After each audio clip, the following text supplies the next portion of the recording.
Opa, boa tarde. Quero aqui falar a respeito de esquerda e direita rapidamente, alguns pontos principais entre os dois. Eu vejo que muitos definem a esquerda como o governo dos pobres e a direita como o governo do rico. Acredito que isso se deve pelo pouco conhecimento do espectro esquerda e direita, ou pelo menos pela má interpretação.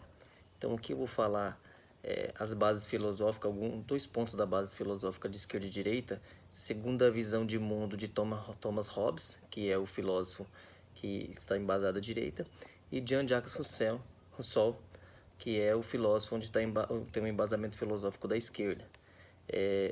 Como eu vou citar apenas dois pontos, claro que tem muito mais, se vocês pesquisarem, vocês vão achar.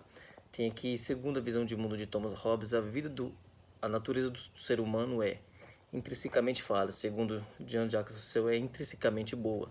Então são dois pontos distintos, né, antagônicos, entre a esquerda e a direita. Tá? A esquerda vê como se o homem é intrinsecamente bom e a direita vê como se o homem é intrinsecamente falho. E tem a questão das instituições e o Estado são, segundo Hobbes, necessário para conter o caráter imperfeito do ser humano, segundo Jean-Jacques Rousseau, por potencialmente maus e desagradadores do caráter humano, mas quando bons podem melhorar a sociedade. Então, esses são dois pontos que eu selecionei aqui da base filosófica de esquerda e direita. Eu vou apresentar aqui algumas características principais, fazendo uma comparação entre direita, né, no caso aqui a direita conservadora, que tem estado em pauta desde a eleição passada, né, e a esquerda, então a esquerda e direita conservadora.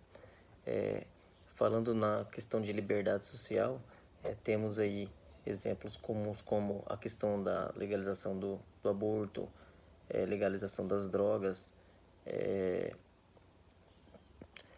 ideologia de gênero.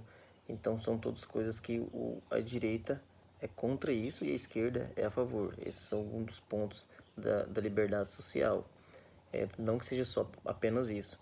E quando se fala de liberdade econômica, estamos dizendo aí, falando aí de livre mercado, que a direita é a favor. Estamos falando aí de um Estado mais enxuto, né? A esquerda é a favor de um Estado maior, um Estado um pouco mais inchado, enquanto a direita é a favor de um Estado menor, onde tenha menos interferência na vida de cada um. A esquerda é a favor da estatização de empresas, enquanto a direita é a favor da privatização dessas empresas. E ainda sobre a questão de liberdade econômica, a direita é a favor do capitalismo, enquanto a esquerda está mais associado ao socialismo. Então vemos aí que em questão de valores, em questão de liberdades sociais e liberdade econômica, não tem como dizer que apenas rico pode ser de direita ou apenas pobre pode ser de esquerda. Isso é indiferente. Porque para eu ser contra ou a favor de liberdades sociais, como eu citei aqui, que são coisas que estão sempre em pauta, é indiferente eu ter um poder aquisitivo ou não, eu ser de classe baixa ou classe alta, isso não faz diferença alguma. Outra coisa que quero enfatizar aqui também é a respeito do conservadorismo. O conservadorismo ele não se resume apenas a liberdades sociais, como a que eu citei, questão do aborto, questão da legalização das drogas, questão da ideologia de gênero, questões religiosas. Não são apenas a isso que se resume o conservadorismo, a questão da família. São essas coisas também, mas vai além disso. A política conservadora é a política da prudência. Então, o conservador ele sempre prefere manter e melhorar as instituições já existentes, estáveis e testadas, né, do que tentar uma ruptura com essas instituições já testadas e existentes e com uma coisa nova que não se sabe bem o que é e quais as consequências podem trazer. Então, isso também que nós chamamos de conservadorismo. Manter já as instituições existentes e que estão em vigor, que estão funcionando, que funcionou no passado, já foi testada no passado, já foi comprovado na história e ainda funciona. Então prefere manter do que romper totalmente com o passado e trazer algo totalmente inovador que possa trazer prejuízo à humanidade.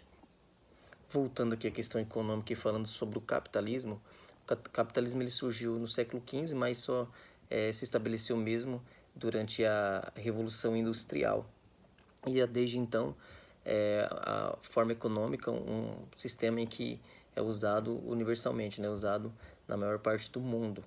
E que quando se fala de economia, basicamente está se falando de capitalismo, que não existe economia fora do capitalismo, que é o capitalismo que faz a engrenagem do mundo girar, que faz as coisas acontecerem, pois é no capitalismo que há produção em massas e assim consegue alimentar bilhões de pessoas no mundo inteiro. Há sim, isso é um fato, há sim desigualdade no sistema capitalismo. Tem muitas pessoas com muito e outras com quase nada, mas infelizmente é o único sistema que ao longo da história funcionou e funciona até hoje. É o único sistema que dá certo e não existe outro sistema econômico. Tanto é que no comunismo nós podemos ver que o comunismo, assim como ele é na sua forma original, ele não funciona. Tanto é que a China é um exemplo de que eles inventaram um novo tipo de comunismo, né? O sistema interno do país é comunista, o país é comunista em si, porém eles adotaram uma espécie de livre mercado, de capitalismo, onde o país consegue enriquecer e arrecadar tributos para que não venha cair em miséria.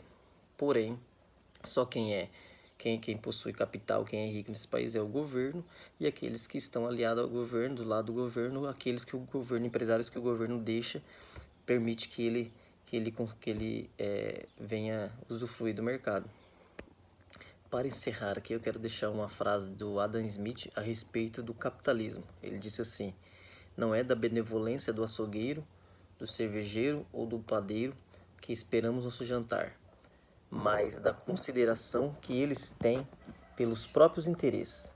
Apelamos não à sua humanidade, mas ao seu amor próprio, e nunca falamos a eles das nossas próprias necessidades, mas das vantagens que eles podem obter. Ou seja, o capitalismo eles faz com que as pessoas sirvam as outras não por amor às outras pessoas, ou por nobreza, ou por gostar de simplesmente servir as outras pessoas, mas por amor próprio. As pessoas elas produzem, elas oferecem produtos, elas buscam inovação, elas trabalham não para beneficiar o outro, porque sabemos que o ser humano é falho. Muitos têm a consciência de que e faz por amor, porque tem a consciência de que está fazendo algo bom a alguém, mas sabemos que na maioria não é assim.